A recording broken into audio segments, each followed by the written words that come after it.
non sappiamo cosa fare, purtroppo abbiamo chiamato le autorità competenti, però vedranno di risolvere questo problema, perché ogni volta che piove un po' di più siamo allagati sia fuori dal bar e sia sul seminterrato. C'è esasperazione nelle parole di Dino Manfrè, titolare dello storico bar di Via Roma nel centro di Vedelago, dove i nubifragi sempre più frequenti trasformano parte della trafficatissima strada castellana in una vera e propria piscina, disagi quindi per le attività e un pericolo per chi è alla guida, complice una sorta di avvallamento risalente a dei lavori di primi anni '80. Ora però la criticità è diventata cronica, verifiche sono in corso. È un problema strutturale. Stiamo capendo di intervenire, sapendo che interveniamo in un contesto come questo, la statale 53 Treviso-Vicenza, per cui qualche idea ce l'abbiamo, ma ripeto, un problema strutturale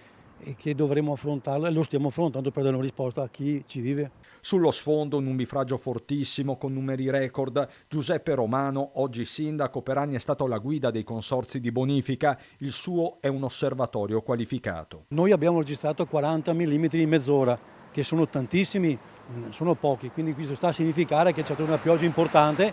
Fortunatamente siamo in un territorio tutto sommato che non ha grossissimi problemi idraulici, però in altri contesti avrebbe creato molti più problemi. Pioggia e vento hanno sferzato buona parte della Castellana, da Vallà di Riese alla stessa città del Giorgione, dove nelle ore dell'allerta arancione l'Avenale è tornato osservato speciale. È stata una precipitazione importante perché sono caduti 47 mm d'acqua, poi la perturbazione si è un po' spostata e siamo scesi a un totale di 87 entro le 24.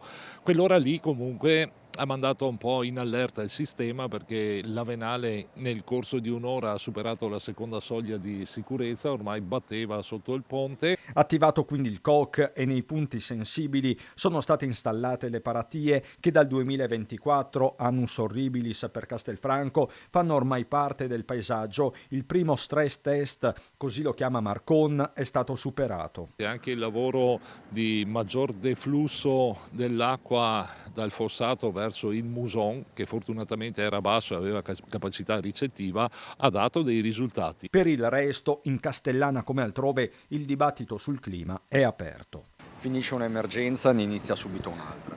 Ormai dobbiamo abituarci a queste cose. Una volta succedeva un po' più raramente, adesso un po' più spesso. Per me è esagerato perché pioveva anche una volta.